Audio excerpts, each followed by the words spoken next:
اعوذ باللہ من الشیطان الرجیم بسم اللہ الرحمن الرحیم۔ پروگرام شرعی احکامات کے ساتھ آپ کی خدمت میں حاضری کا شرف حاصل ہے۔ آج کے ہمارے پروگرام میں انشاءاللہ تراویح سے متعلق ضروری مسائل عرض کیے جائیں گے، جن کی برکت سے اللہ تعالیٰ کی ذات پاک سے امید ہے کہ بے شمار غلط فہمیوں کا ازالہ ہوگا، اپنے اغلاط پر مطلع ہونے کا موقع ملے گا، اور تراویح کو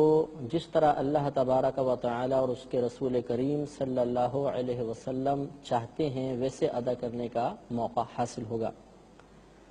سب سے پہلے یاد رکھیں کہ تراویح کی نماز ہمارے لیے مقرر کرنے میں اللہ تبارک و تعالی کی کیا حکمت ہے، اس پر غور کرنا چاہیے۔ اللہ تبارک و تعالی نے قرآن عظیم میں ارشاد فرمایا، یا ایھا الذین آمنوا کتب علیکم الصیام کما کتب علی الذین من قبلکم لعلکم تتقون، کہ ایمان والو تم پر روزے اسی طرح فرض کیے گئے جیسے تم سے پہلی قوموں پر روزے فرض کیے گئے تھے تاکہ تم پرہیزگار ہو جاؤ۔ تو رمضان کے روزوں کی فرضیت اللہ تعالیٰ نے ہم پر ثابت فرمانے کے ساتھ ساتھ اس کا فائدہ بھی بیان کیا کہ اس سے پرہیزگاری حاصل ہوتی ہے۔ پرہیزگاری اسی وقت انسان کو حاصل ہوگی جب انسان کا نفس مغلوب ہوگا، اور نفس کی مثال بزرگان دین نے ایک سرکش گھوڑے کی طرح دی ہے کہ اگر گھوڑا قابو میں نہ آ رہا ہو تو دو چیزوں سے قابو میں آتا ہے، ایک یہ کہ اس کو بھوکا رکھا جائے، اور دوسرا اس پر کوئی بھاری بوجھ لاد دیا جائے، وزن رکھ دیا جائے تو آہستہ آہستہ اپنی سرکشی بھول جاتا ہے۔ تو اللہ تبارک و تعالی نے روزوں کی فرضیت کا فائدہ پرہیزگاری کا حصول بیان فرمایا ہے، اور پرہیزگاری اسی وقت حاصل ہوگی جب نفس مغلوب ہوگا، اور نفس کی مثال چونکہ سرکش گھوڑے کی طرح ہے، اور سرکش گھوڑا دو چیزوں سے قابو میں آتا ہے، اسی طریقے سے نفس بھی انہی دو چیزوں سے قابو میں آئے گا، ایک یہ کہ اس کو بھوکا رکھا جائے، اور دوسرا اس پر بھاری عبادات کا بوجھ لاد دیا جائے۔ تو آپ روزوں میں دیکھیں یہی حکمت آپ کو نظر آئے گی کہ ایک تو ہمیں صبح سے شام تک بھوکا پیاسا رہنے کا حکم دیا گیا، اور دوسرا افطار کر لینے کے بعد ہم پر بھاری عبادت کا ایک بوجھ رکھ دیا گیا، تاکہ ان دونوں چیزوں کی وجہ سے ہمارا نفس مغلوب ہو جائے، اور رمضان گزر جانے کے بعد آئندہ سالوں میں، آئندہ اوقات میں نفس ہمیں گناہ کی طرف مائل نہ کر سکے۔ لہذا جو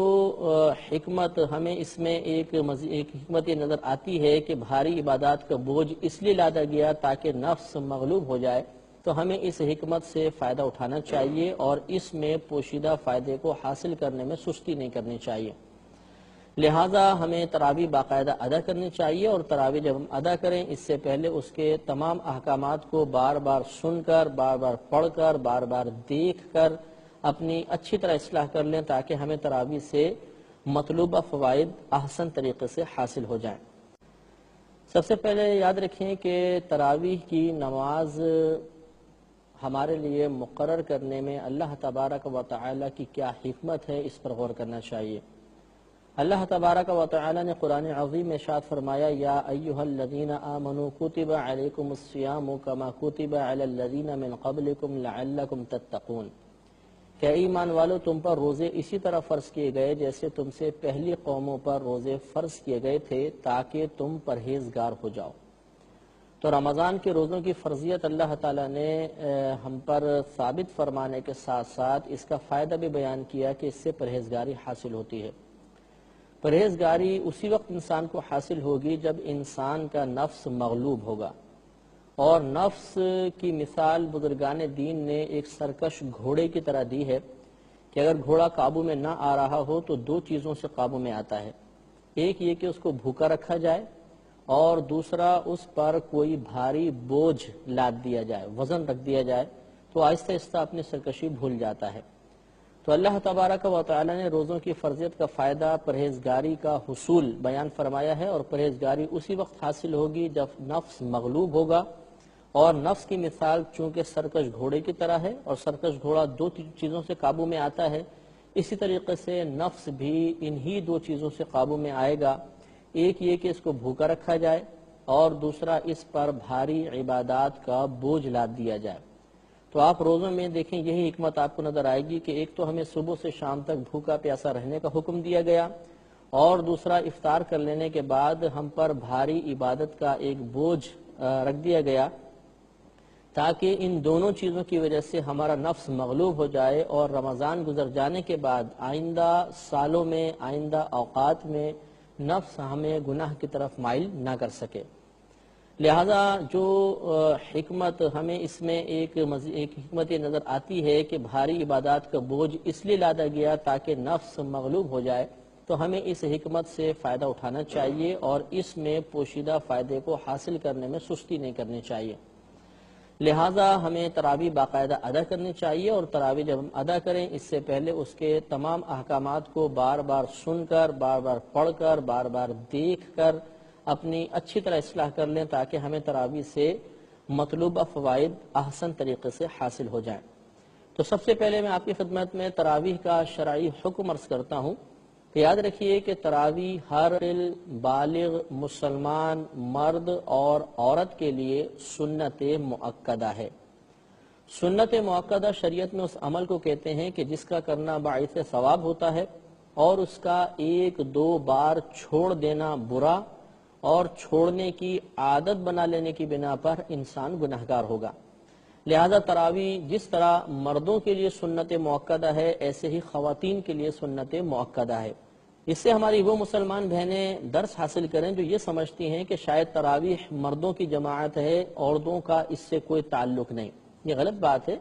جس طرح مردوں کے لیے تراویح سنت مؤکدہ ہے، ایسے ہی خواتین کے لیے بھی سنت مؤکدہ ہے۔ اگر بہنیں نہیں پڑھیں گی تو گناہگار ہوں گی۔ اس میں یہ بات بھی یاد رکھیے کہ تراویح پورے رمضان کی ہر رات میں 20 رکعت پڑھنا سنت مؤکدہ ہوتا ہے۔ لہذا ایسا نہیں ہے کہ ہم ایک دو راتیں پڑھ لیں، 2-3 راتیں پڑھ لیں اور پھر چھوڑ دیں، اس سے بھی ہم گناہگار ہوں گے۔ پورے رمضان کی 20 راتوں میں 30 راتیں 29 راتیں جتنی بنے، اور 20 رکعت تراویح ہمیں ادا کرنی ہوگی۔ مردوں کے لیے بھی لازم ہے اور یہ عورتوں کے لیے بھی ضروری ہے۔ تراویح کی 20 رکعت میں کبھی کبھار شبہ پیدا ہو جاتا ہے کہ کیا نبی کریم صلی اللہ علیہ وسلم نے یہ ادا بھی کی تھیں یا نہیں کی تھیں، اور کیا صحابہ کرام کا اس پر عمل رہا تھا یا نہیں رہا تھا۔ تو یاد رکھیں کہ نبی کریم صلی اللہ علیہ وسلم کا معمول اس بارے میں مختلف تھا۔ مصنف ابن ابی شیبہ نے یہ ایک روایت نقل کی ہے، حضرت ابن عباس رضی اللہ تعالی عنہ سے روایت ہے، وہ کہتے ہیں کہ نبی کریم صلی اللہ علیہ وسلم رمضان میں 20 رکعت تراویح ادا کیا کرتے تھے۔ تو اس سے یہ معلوم ہوتا ہے کہ 20 رکعتیں بھی آپ نے ادا فرمائی ہیں۔ اور سیدہ عائشہ صدیقہ رضی اللہ تعالی عنہا کی اس روایت سے خاص طور پر شبہ پڑتا ہے کہ کسی نے آپ سے پوچھا کہ نبی کریم صلی اللہ علیہ وسلم رمضان میں کتنی رکعتیں نماز پڑھتے تھے، تو آپ نے ارشاد فرمایا کہ ما کان رسول اللہ صلی اللہ علیہ وسلم یزید فی رمضان وفی غیرہ 11 رکعات، کہ نبی کریم صلی اللہ علیہ وسلم رمضان میں اور اس کے علاوہ 11 رکعتوں سے زیادہ نہیں پڑھتے تھے۔ تو اس سے بعض لوگوں نے استدلال یہ کیا کہ شاید 3 رکعت وتر اور 8 رکعت تراویح ہوتی تھی، نبی کریم رمضان میں 8 رکعت تراویح پڑھتے تھے۔ حالانکہ اگر تھوڑا سا غور کیا جائے تو سیدہ عائشہ صدیقہ رضی اللہ تعالی عنہا کے یہ الفاظ کہ فی رمضان و فی غیرہ، کہ رمضان میں بھی آپ کا یہی معمول تھا اور رمضان کے علاوہ بھی یہ معمول تھا، تو اس سے معلوم ہوا کہ خاص یہ قول تراویح کے بارے میں تو نہیں ہو سکتا، ورنہ علاوہ رمضان کے تراویح نہیں ہوتی۔ لہذا اس میں شارحین نے یہ فرمایا کہ یہ دراصل تہجد کے بارے میں ہے کہ نبی کریم صلی اللہ علیہ وسلم رات میں اٹھ کر 8 رکعت تہجد پڑھتے تھے اور 3 رکعت وتر ادا کرتے تھے۔ اس طرح 11 رکعتوں کا بیان سیدہ عائشہ نے فرمایا، اور یہ رمضان میں بھی آپ کا روٹین رہا، رمضان کے علاوہ بھی رہا۔ لہذا معلوم یہ ہوا کہ 20 رکعت تراویح ہی پڑھنی چاہیے، اور خاص طور پر حضرت عمر فاروق رضی اللہ تعالی عنہ کے زمانہ اقدس میں باقاعدہ 20 رکعت تراویح جماعت کے ساتھ ہوا کرتی تھی، جس پر ایک چھوٹی سی دلیل جو انشاءاللہ دلچسپی کا باعث بھی ہوگی کہ اگر آپ قرآن پاک کے رکوع کی تعداد دیکھیں گے تو وہ 540 ہے۔ یہ عین جو لکھا ہوتا ہے سپاروں میں آپ نے دیکھا ہوگا، یہ رکوع ہوتا ہے، یہ اس مقام پہ لکھا گیا ہے جہاں صحابہ کرام تراویح میں رکوع کیا کرتے تھے۔ تو 27ویں شب کو پورا قرآن ختم ہوتا تھا، تو ہر دن میں 20 رکعت تراویح ہیں تو 20 رکوع ہوئے، تو 20 کو اگر آپ 27 سے ضرب دیں گے تو 540 جواب آئے گا، اور اگر آپ قرآن میں دیکھیں گے تو 540 ہی رکوع ہیں۔ اس سے معلوم ہوا کہ صحابہ کرام علیہ رضوان 20 رکعت تراویح ادا کرتے تھے اور 27ویں شب میں قرآن ختم کرتے تھے، تو ہر شب میں 20 رکوع ہوتے تھے، اور 27ویں کے اندر جب ہم ضرب دے دیں 27 دن کو 20 کے ساتھ تو 540 جواب آتا ہے۔ لہٰذا اس سے معلوم ہوا کہ صحابہ کرام 20 رکعت تراویح ادا کیا کرتے تھے، لہٰذا 20 رکعت تراویح ہی ادا کرنی چاہیے۔ تراویح پڑھنے کا بہت ثواب ہے۔ حضرت ابو ہریرہ رضی اللہ تعالی عنہ سے روایت ہے، امام مسلم رحمۃ اللہ علیہ نے مسلم میں اس روایت کو نقل کیا ہے کہ نبی کریم صلی اللہ علیہ وسلم نے ارشاد فرمایا کہ جس نے رمضان کی رات میں قیام کیا یعنی تراویح پڑھی تو اللہ تبارک و تعالی اس کے تمام گناہوں کی بخشش فرما دے گا، یعنی اس کے تمام صغیرہ گناہ بخش دیے جائیں گے۔ تو یہ باعث ثواب ہے، اس لیے ہمیں تراویح باقاعدگی سے ادا کرنی چاہیے۔ اب تراویح کے وقت کے بارے میں چند باتیں سماعت فرما لیں، اور یہ بہت ہی اہم مسئلہ ہے کیونکہ اس کے بارے میں بھی لوگوں میں بڑی غلط فہمیاں ہیں، اور اس غلط فہمی کی بنا پر بسا اوقات انسان تراویح کی ادائیگی پر قادر ہونے کے باوجود ان کو قضا کر بیٹھتا ہے۔ تو سب سے پہلے تراویح کا وقت یاد رکھیے کہ عشاء کے فرائض ادا کرنے کے بعد سے لے کر اور سحری کے ختم ہونے تک یہ پورا وقت تراویح کا ہے، یعنی ابتدائی وقت ہے عشاء کے فرض ادا کرنے کے بعد، اور آخری وقت ہے جس وقت سحری ختم ہوگی، یعنی سحری ختم ہو کے فجر شروع ہو جائے گی تو پھر تراویح کا وقت بھی ختم ہو جائے گا۔ لہٰذا تراویح کا وقت عشاء کے فرائض کے بعد سے شروع ہوگا اور پوری رات یہ وقت رہے گا حتیٰ کہ سحری ختم ہو جائے۔ لہٰذا اب بعض بھائیوں کو جو یہ خیال ہے کہ اگر ہم باجماعت تراویح پڑھیں گے تو ادا ہوگی، اگر جماعت کسی دن نکل گئی تو تراویح بھی نکل گئی، یہ غلط خیال ہے۔ اسی طریقے سے بعض لوگ یہ کہتے ہیں کہ 12 بجے سے پہلے تراویح ادا کر سکتے ہیں، 12 بجے کے بعد یہ قضا ہو جاتی ہے، یہ خیال بھی غلط ہے۔ پوری رات تراویح کا وقت ہے، آپ نے عشاء کے یعنی جماعت سے آپ نے پڑھا، 12 بجے سے پہلے اس کو پڑھا یا 12 بجے کے بعد پڑھا تو یہ قضا نہیں ہوں گی، اگر اسی رات میں آپ نے پورے پڑھ لی تو یہ ادا ہو گئیں۔ اس میں یہ بات بہت قابل توجہ ہے کہ تراویح کا وقت عشاء کے فرائض ادا کرنے کے بعد شروع ہوتا ہے، لہذا اگر بالفرض ایسا ہوا کہ کبھی ہم مسجد میں آئے اور ہم نے دیکھا مثلا دیر ہو گئی تھی اور تراویح کی جماعت کھڑی ہو چکی ہے، تو اگر کسی نے اس طرح کیا کہ وہ براہ راست تراویح کی جماعت میں شامل ہو گیا کہ چلو پہلے جماعت سے تراویح پڑھ لیتا ہوں اس کے بعد عشاء پڑھ لوں گا، تو چونکہ تراویح کا وقت عشاء کے فرائض کے بعد شروع ہونا تھا اور اس شخص نے ابھی عشاء کے فرائض نہیں پڑھے، لہذا اب اگر یہ شامل جماعت ہو بھی جاتا ہے تو اس کی تراویح ادا نہیں ہوں گی، جتنی رکعتیں یہ پڑھے گا یہ تمام نفل کہلائیں گی، نفل کا ثواب ضرور ملے گا لیکن تراویح کا ثواب حاصل نہیں ہوگا۔ لہذا اب اس کو فرائض ادا کرنے کے بعد یعنی عشاء کے فرائض ادا کرنے کے بعد دوبارہ تراویح پڑھنی ہوگی۔ اس لیے طریقہ کار یہ ہوتا ہے کہ اگر کبھی دیر ہو جائے اور جماعت کھڑی ہو چکی تھی تو پہلے سائیڈ میں کھڑے ہو کر عشاء کے فرائض ادا کریں، اس کے بعد شامل جماعت ہو جائیں، تراویح ادا کریں، اور پھر اس کے بعد آپ اپنی نماز بقیہ مکمل کر سکتے ہیں۔ ایک مسئلہ یہ یاد رکھیں کہ اگر کسی شخص نے مثلا آ کے جماعت میں شامل ہو گیا، اس کے بعد تراویح کی جماعت میں شامل ہوا، عشاء کے فرض ابھی ادا نہیں کیے تھے، اب بالفرض ایک شخص دیر سے مسجد میں آیا، اس کی عشاء کی جماعت نکل چکی تھی، تو پہلے اس نے عشاء کے فرض پڑھے اور پھر وہ تراویح کی جماعت میں شامل ہو گیا، تو اب اس کی کچھ تراویح کی رکعتیں نکل گئیں، اب اس کے بعد وطر کی جماعت کھڑی ہوئی تو وہ چاہے تو وطر پڑھ سکتا ہے۔ یہاں پر یہ مسئلہ بھی سمجھ لیجئے کہ بعض اوقات انسان عشاء کے فرض جماعت کے ساتھ پڑھتا ہے تو وطر جماعت سے پڑھنا مستحب صحیح ہے، اور بس اوقات ایسا ہوتا ہے کہ وہ جماعت سے نہیں پڑھ پاتا، ایسی صورت میں علماء کا اختلاف ہے، بعض کہتے ہیں کہ وہ وطر جماعت سے پڑھے، بعض کہتے ہیں نہ پڑھے، اور اولا یہی ہے کہ وہ وطر جماعت سے پڑھ لے۔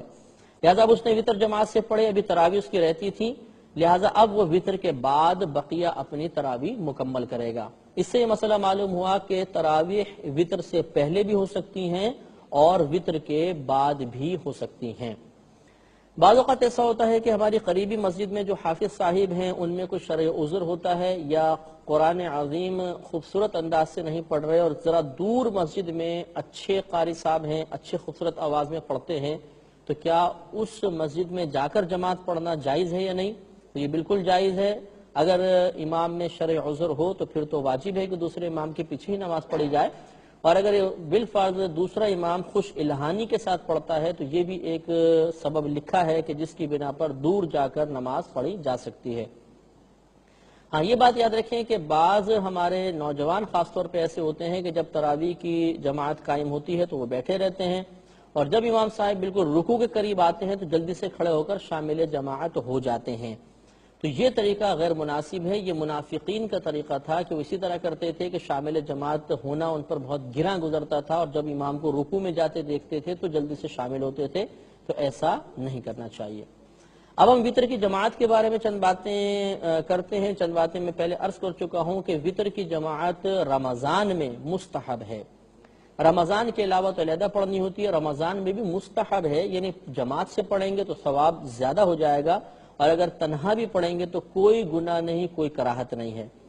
اور یہ جو مسئلہ تھا کہ عشاء کے فرائض جس نے جماعت سے پڑھے وہ وطر جماعت سے پڑھ سکتا ہے، اور جس نے نہیں پڑھے وہ نہیں پڑھ سکتا، یہ میں نے آپ کو پہلے بتایا، یہ اختلافی مسئلہ ہے، اور اولا صورت یہی ہے کہ عشاء کے فرض چاہے جماعت سے پڑھیں یا نہ پڑھیں، وطر جماعت سے پڑھے جا سکتے ہیں۔ ایک سوال یہ پیدا ہوتا ہے کہ اگر تراویح کی نماز کسی دن نکل گئی، مثلا کسی شخص جماعت سے نہ پڑھ سکا اور پھر رات میں بھی آنکھ نہ کھلی، حتیٰ کہ بالکل آخری وقت میں آنکھ کھلی، سحری وغیرہ کھائی اور ٹائم نکل گیا، تو کیا تراویح کی قضا ہوتی ہے یا نہیں؟ تو یاد رکھیں تراویح کی قضا نہیں ہے،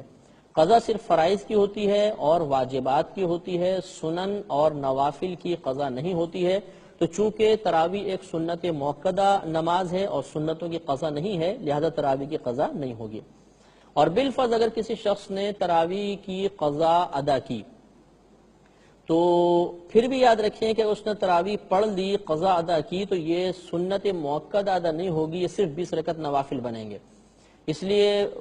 اس کی قضا ادا کرنے کی ضرورت نہیں ہے۔ اگر جان بوجھ کے واقعی ہم نے تراویح چھوڑی تھی تو اللہ کی بارگاہ میں توبہ کر لیں، عذر کی بنا پر نکلی تھی تو آدمی گناہگار بھی نہیں ہوگا، اور اس کی قضا وغیرہ ادا کرنے کی کوئی ضرورت نہیں ہے۔ تراویح ادا کرنے کا مستحب طریقہ وہی ہے جو ہمارے ہاں معروف ہے کہ 2 رکعت کر کے تراویح پڑھی جائیں اور ہر 2 رکعت پر سلام پھیرا جائے۔ اگر کسی شخص نے ایسا کیا کہ اس کو 4 رکعت کر کے پڑھا تب بھی تراویح ویسے ادا ہو جائے گی، لیکن یہ خلاف سنت طریقہ ہوگا۔ لیکن اس میں ضروری ہے کہ مثلا 2 رکعت پڑھی پھر قاعدہ کرے، یعنی اتحیات پڑھے، پھر تیسری چوتھی پڑھ کر آخر میں سلام پھیر دے، تو 4 رکعتوں سے بھی ہو سکتی ہیں، لیکن افضل طریقہ یہی ہے کہ 2 رکعتوں کے ساتھ یہ تراویح پڑھی جائے۔ یہ بھی یاد رکھیں کہ بسا اوقات ایسا ہوتا ہے کہ بعض مقامات، بعض علاقے ایسے ہوتے ہیں جس میں لوگوں پر اس طرح کی طویل عبادات بہت ہی زیادہ گراں گزرتی ہے۔ مثلا کوئی ایسا علاقہ ہے جس میں لوگ تمام دن میں سخت محنت کرتے ہیں اور شام کو انتہائی تھک جاتے ہیں، اور اب وہ رات میں تراویح پڑھنا ان کے لیے گراں گزرتا ہے۔ ایسا اگر کوئی مقام ہو تو علماء کرام نے اجازت دی ہے کہ نماز میں تھوڑی سی کمی کر لی جائے، ہلکا کر لیا جائے، اور ہلکا کرنے کا طریقہ یہ ہے کہ امام کو چاہیے کہ 2 رکعت نماز پڑھنے کے بعد جب اتحیات پڑھنے بیٹھے تو اتحیات پڑھ کر صرف اتنا کہہ دے اللہم صلی علی محمد، اور یہ کہہ کر سلام پھیر دے۔ لیکن اس سلسلے میں مقتدیوں کو اعتماد میں لینا بہتر ہوتا ہے کہ پہلے ان کو بتا دیں کہ میں اس طریقے سے کروں گا تاکہ نماز آپ پر آسان ہو جائے، لوگ راضی ہو جائیں، تب یہ کریں۔ ورنہ بسا اوقات یہ بھی دیکھا ہے کہ امام صاحب نے اتحیات پڑھتے ہی تھوڑی دیر بعد ہی سلام پھیرا تو لوگ امام صاحب کے بارے میں شک و شبے کا شکار ہو گئے کہ پتہ نہیں امام صاحب اتحیات پڑھتے ہیں کہ نہیں پڑھتے، پتہ نہیں کیسی نماز پڑھا رہے ہیں کہ فوراً سلام پھیر دیا۔ اس لیے مقتدیوں کو اعتماد میں لینا ضروری ہوتا ہے۔ اس لیے امام کو چاہیے کہ اگر وہ دیکھتا ہے کہ مقتدیوں پر تراویح کی 20 رکعتیں گراں گزر رہی ہیں تو یہ طریقہ اختیار کر کے نماز میں تھوڑی سی تخفیف کر لے۔ یہ بھی یاد رکھیں کہ آپ نے دیکھا ہوگا کہ 4 رکعت جب تراویح ادا کر لی جاتی ہیں تو تھوڑی دیر بیٹھا جاتا ہے اور اس میں مخصوص ایک تراویح کی دعا پڑھی جاتی ہے۔ ہر 4 رکعت کے بعد تھوڑی دیر بیٹھنا یہ مستحب ہوتا ہے، افضل ہے، لیکن کوئی فرض یا واجب نہیں ہوتا۔ اور اس میں یہی تراویح کی دعا، مخصوص دعا پڑھنا یہ بھی کوئی ضروری نہیں ہوتا۔ آپ اگر آتی ہے تو ٹھیک ہے یہ پڑھ لیں، ورنہ درود شریف پڑھ لیں، لا الہ الا اللہ پڑھ لیں، سبحان اللہ، اللہ اکبر، الحمدللہ، یا چاہیں تو اتنی دیر خاموش بیٹھے رہیں تب بھی بالکل جائز ہے۔ یہ کوئی فرض یا واجب نہیں، لہٰذا اگر کوئی نہ بیٹھا تب بھی صحیح ہے اور بیٹھتے ہیں تو باعث ثواب ہے۔ اب یاد رکھیں کہ تراویح میں ختم قرآن کی شرعی حیثیت کیا ہے۔ پورے رمضان میں کم از کم ایک قرآن عظیم ختم کرنا یعنی تراویح میں ختم کرنا سنت مؤکدہ ہوتا ہے۔ تو 27ویں تک عموماً صحابہ کرام بھی ختم کیا کرتے تھے، تو 27ویں تک کم از کم ایک بار ختم کرنا سنت مؤکدہ ہے، 2 بار ہو تو اور افضل ہے، اور 3 بار ہو تو مزید افضل ہوتا ہے، لیکن کم از کم پوری تراویح میں ایک قرآن عظیم ختم کرنا یہ سنت مؤکدہ ہوتا ہے۔ یہ بھی یاد رکھیں کہ بعض اوقات ایسا ہوتا ہے کہ لوگوں کو سستی طاری ہوتی ہے، تو وہاں پر سورتوں سے قرآن عظیم سورتوں سے تراویح پوری کر لی جاتی ہے، قرآن عظیم نہیں پڑھا جاتا۔ تو اگر وہاں پر قرآن پڑھنا ممکن ہو، حافظ قرآن موجود ہوں، تو ایسی صورت میں صرف صورتوں کے ساتھ یعنی چھوٹی صورتوں کے ساتھ تراویح پڑھنا یہ نامناسب فعل ہے، کیونکہ سنت مؤکدہ ترک ہو جائے گی۔ بہتر یہ ہے کہ حافظ قرآن پوری قرآن عظیم کی تلاوت کریں، صورتوں سے ختم نہ کریں۔ ہاں اگر کسی مقام پہ حافظ قرآن اویلیبل نہیں ہے، ہمیں میسر نہیں ہے، تو وہاں پر ہم صورتوں کے ذریعے چھوٹی سورہ کے ذریعے قرآن تراویح پڑھ سکتے ہیں، اس میں شرعاً حرج نہیں ہوتا ہے۔ ایک مسئلہ یہ بھی یاد رکھیں کہ آپ نے دیکھا ہوگا جب یہ رمضان کی آمد ہوتی ہے تو بینرز لگ جاتے ہیں کہ 5 روزہ تراویح، 6 روزہ تراویح، 10 روزہ تراویح، اور ان میں عموماً لوگوں کی عادت دیکھی ہے کہ 5-6 روز میں قرآن عظیم سننے کے بعد پھر یہ سمجھتے ہیں کہ بقیہ رات میں تراویح ہم پر معاف ہو گئی، لہذا اس کے بعد وہ تراویح پڑھنے جاتے ہی نہیں ہیں۔ تو ابھی آپ نے جیسے پوری یہ تفصیل سنی، اس میں 2 باتیں ہمارے سامنے آئیں۔ ایک یہ کہ رمضان کے اندر پوری راتوں میں 20 رکعت نماز تراویح پڑھنا سنت مؤکدہ ہے، اور دوسری بات یہ آئی کہ ان 20 رکعتوں میں ایک قرآن کا ختم کرنا بھی سنت مؤکدہ ہے۔ تو اب اس سے یہ مسئلہ معلوم ہو گیا کہ اگر کسی نے 5-6 دن میں قرآن عظیم سن لیا مثال کے طور پر، تو ایک سنت مؤکدہ پوری ہو گئی قرآن سننے کی، لیکن ابھی ایک اور سنت مؤکدہ باقی ہے، اور وہ رمضان کی پوری راتوں میں کم از کم 20 رکعت تراویح ادا کرنا۔ لہٰذا اگر کوئی یہ سوچ کر کہ میں نے قرآن سن لیا، بقیہ راتوں میں تراویح میں پڑھنے کی ضرورت نہیں ہے، تو وہ شدید گناہگار ہوگا، ایسا نہیں کرنا چاہیے۔ اس میں یہ بات بہت قابل توجہ ہے کہ تراویح کا وقت عشاء کے فرائض ادا کرنے کے بعد شروع ہوتا ہے، لہذا اگر بالفرض ایسا ہوا کہ کبھی ہم مسجد میں آئے اور ہم نے دیکھا مثلا دیر ہو گئی تھی اور تراویح کی جماعت کھڑی ہو چکی ہے، تو اگر کسی نے اس طرح کیا کہ وہ براہ راست تراویح کی جماعت میں شامل ہو گیا کہ چلو پہلے جماعت سے تراویح پڑھ لیتا ہوں، اس کے بعد عشاء پڑھ لوں گا،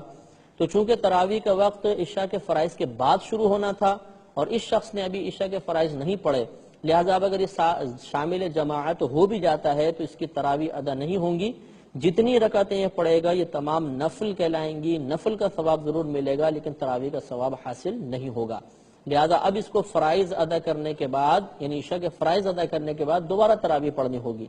اس لیے طریقہ کار یہ ہوتا ہے کہ اگر کبھی دیر ہو جائے اور جماعت کھڑی ہو چکی تھی تو پہلے سائیڈ میں کھڑے ہو کر عشاء کے فرائض ادا کریں، اس کے بعد شامل جماعت ہو جائیں، تراویح ادا کریں، اور پھر اس کے بعد آپ اپنی نماز بقیہ مکمل کر سکتے ہیں۔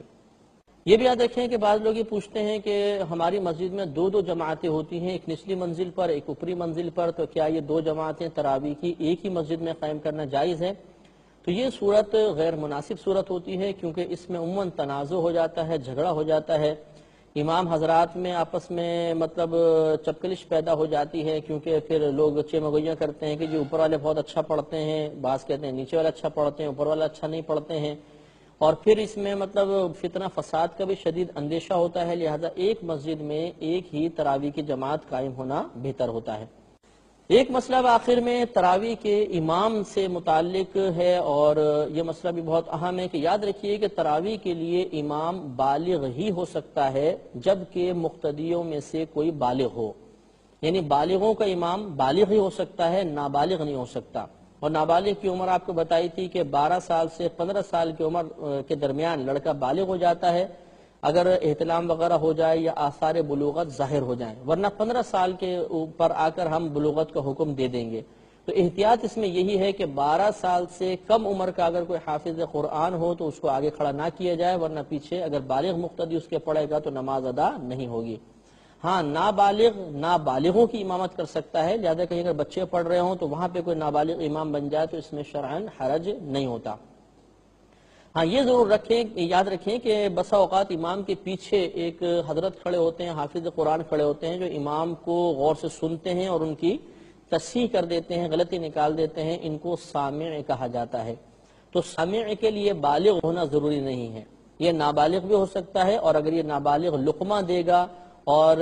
جو حافظ قرآن پڑھ رہے ہیں بالغ ہے اس کا لقمہ قبول کر لیں گے اور وہ صحیح مقام پہ لقمہ دیا گیا ہے تو اب شرعاً کوئی حرج نہیں ہے۔ سامع نابالغ ہو تو اس میں شرعی طور پہ کوئی گرفت نہیں ہوتی ہے۔ ہاں یہ ضرور ہے کہ اس کا امام جو ہے وہ عاقل بالغ ہونا چاہیے اور مکمل طور پہ شریعت کا پابند ہونا چاہیے۔ بعض حافظ قرآن پورے سال الٹی سیدھی حرکات کرتے ہیں اور رمضان میں سیزن لگانے کی غرض سے وہ فوراً مصلی پہ آگے کھڑے ہو جاتے ہیں، داڑیاں سارے سال کٹتی رہتی ہیں اور پھر ان دنوں میں داڑھی خشخشی سی ہوتی ہے اور وہ آ کے امامت کا فرض سر انجام دینے کی کوشش کرتے ہیں۔ تو ایسے حافظ کے پیچھے نماز پڑھنے میں احتیاط ہونی چاہیے، اور حفاظ کرام کو چاہیے کہ اپنے منصب کا لحاظ رکھتے ہوئے پورے سال ہی باشرہ رہنے کی کوشش کریں۔ یہ بھی یاد رکھیں کہ بعض حفاظ کرام بہت ہی تیزی کے ساتھ پڑھتے ہیں، اگر اتنی تیزی کے ساتھ پڑھا کہ لفظ چب گئے اور ٹوٹے پھوٹے الفاظ ادا ہوئے تو ایسا تیز قرآن پڑھنا گناہ ہوتا ہے اور ایسے تیز قرآن کو سننا بھی گناہ ہوتا ہے۔ لہذا یہ کوئی قابل فخر بات نہیں ہے کہ ہم کہتے ہیں جی ماشاءاللہ فلاں مسجد کے امام صاحب تو 15 منٹ میں پورا سپارہ ختم کر دیتے ہیں، تو یہ کوئی کمال کی بات نہیں ہے۔ تیزی سے قرآن پڑھنا کمال نہیں، درست قرآن پڑھنا کمال ہے۔ لہذا یہ بھی ذرا اطمینان ہونا چاہیے، اور کمیٹی کے ارکان جو حفاظ کو مقرر کرنے والے ہیں وہ خاص طور پہ اس کو چیک کر لیں کہ صحیح پڑھنے والا حافظ ہی ہونا چاہیے۔ آخری مسئلہ تراویح پر اجرت کا مسئلہ ہے کہ یاد رکھیں کہ تراویح ایک عبادت ہے اور عبادت پر اجرت طے کرنا یہ گناہ ہوتا ہے۔ لہذا اب ہمارے یہاں رواج چل گیا ہے کہ حافظ باقاعدہ طے کرتے ہیں جی اس تراویح کے اتنے پیسے لوں گا، کمیٹی بولتے ہیں اتنے پیسے دیں گے، پھر وہ تراویح پڑھاتے ہیں۔ یاد رکھیے کہ ایسی صورت میں تراویح کا ثواب نہیں ملے گا، اس لیے بہتر طریقہ یہ ہوتا ہے، میں اس کا حل آپ کو بتا دیتا ہوں کہ اس کا حل یہ ہے کہ اگر مثلا کمیٹی حافظ رکھنا چاہیں تو ان حافظ صاحب سے یوں کہیں، مثلا عشاء کی جماعت کا وقت نوٹ کر لیں اور جب تراویح ختم ہوتی ہے، مثلا یہ 2.5 گھنٹے یا 3 گھنٹے بنے، تو اب وہ اس طرح کہیں ان حافظ صاحب سے کہ ہم ان 3 گھنٹوں کے لیے رمضان کی تمام راتوں میں آپ کو